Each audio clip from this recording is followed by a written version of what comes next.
Okay, I'm going to start this video a little differently. Back in 2015, Lucasfilm announced the title for the first film of the new Star Wars sequel trilogy, and I was beyond excited. I only knew the title, and yet I already felt like I would love it, as it would actually be my first time seeing a Star Wars film in a cinema, so I knew that it would be different to watching them on TV.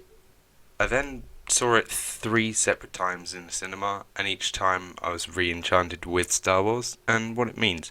I came out of the screen each time even more excited for Episode 8 than I was the previous time. I think The Force Awakens then went on to become one of the first DVDs that I actually bought with my money, rather than watching the ones that my parents had. Then a couple of years later, The Last Jedi came out. I also saw that one 3 times and was blown away each time because it was so game-changing. It helped me realise that Star Wars can be so many things at once. It could be an introduction to a new world and the creation of new characters along with it, paired with mythology of a universe that's already deep and expansive. Then, in Episode 8, everything changed. It became a Star Wars film that challenged what everything meant, such as what was the legacy of the Jedi, who does the Force belong to, and finally, the importance of the past.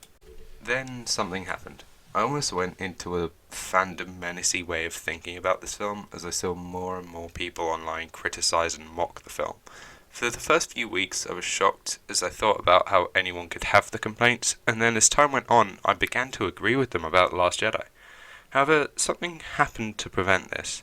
I clicked on one of the pieces from the score to the film as it was in my YouTube recommended, and then went into the comments to see what other people thought about the movie. To my surprise, it was filled with people just writing about their love for this franchise and how special it was to them, how important it was in their lives, and also the excitement for Episode 9. This put me into a rethink mode, so I rewatched the film and absolutely loved it. I forgot about all the hate towards it and just fell in love with everything about it. The characters, the score, the themes, and just how it looked in general. Then in 2019, we got the first trailer for Episode 9. I think I clicked on it as soon as I got the notification that it was announced. I watched it and thought it was going to be great. Then the trailer cut to black and Emperor Palpatine's laugh was the only thing you can hear, and then the title card revealed. That was when I realised it wasn't going to be great. It was going to be amazing. So I went to the cinema and watched it. And I loved it.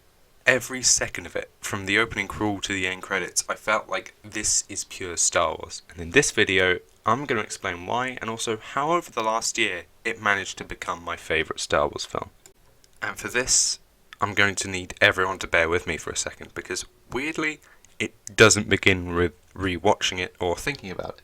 It actually begins with me making a Twitter account, which honestly I am split between whether that was a good idea or bad idea nearly every day. Over the next few months, I gradually managed to fill up my feed with Star Wars and comic book movie related content, and then probably one of the best things that could have happened.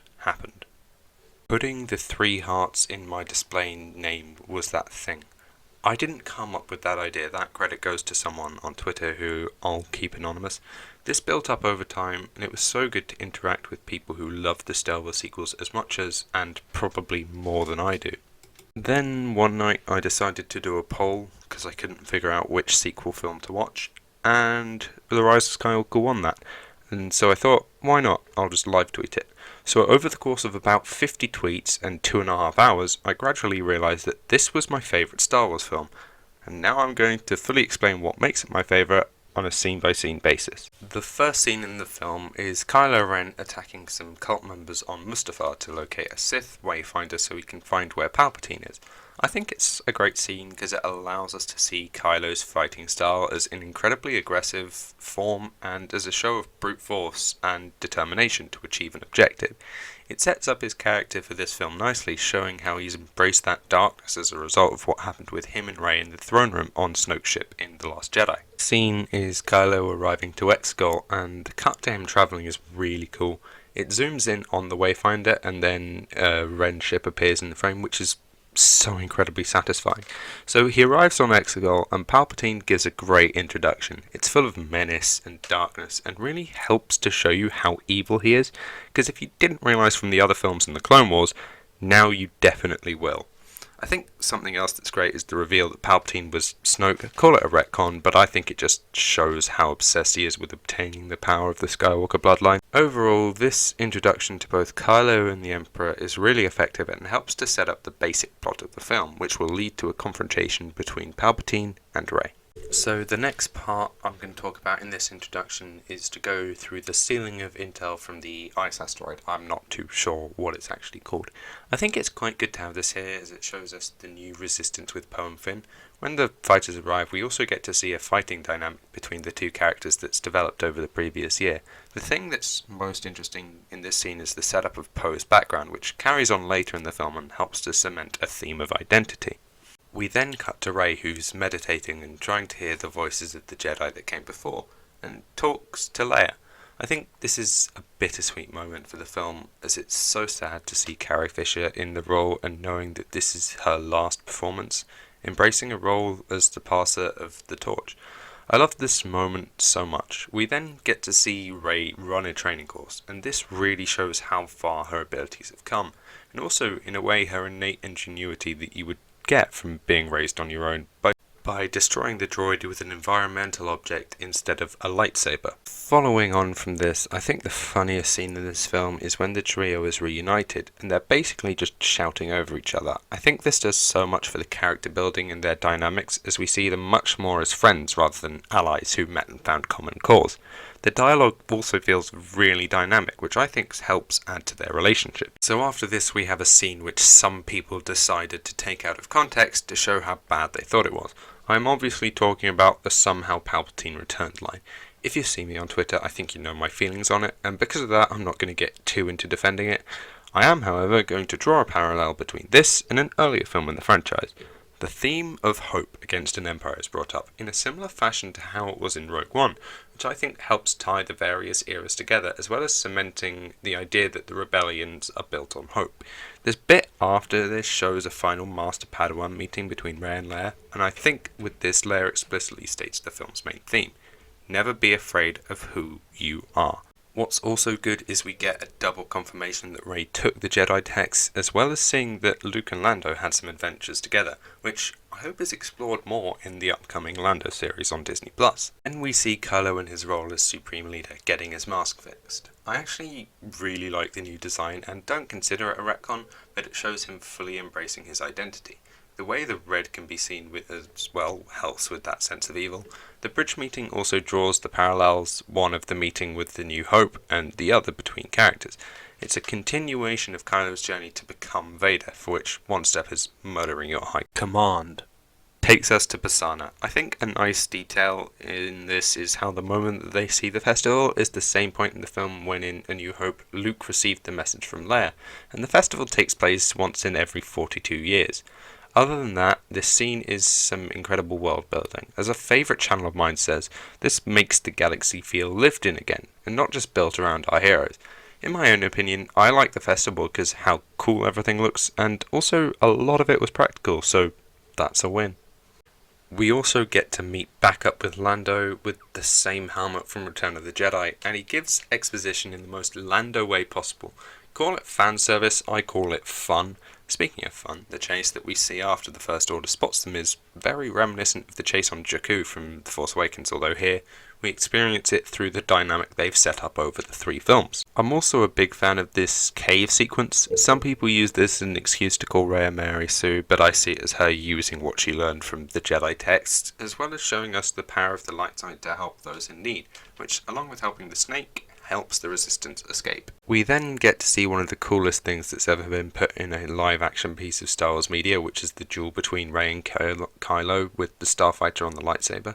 I personally think that this is absolutely brilliant, from how the score cuts out so that you can only hear the fight to slow motion when Rey begins to flip. On the subject of sound here, the forced push and pull of the escaping transports is brilliant. It allows you to experience the power of the Force, as well as a moment when the lightning comes from Rey's hand, making the audience think that Chewie was killed.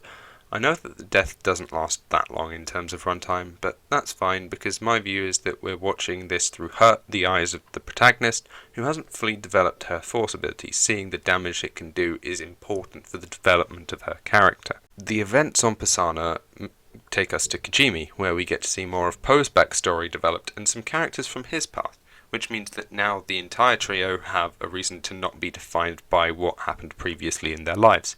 I think the character of Zoribus is really cool, and the design of her blaster is unique and helps to give her individuality. Kijimi is also a moment of sadness and goodbye as we see 3PO's memory erased so that he can translate the Sith language.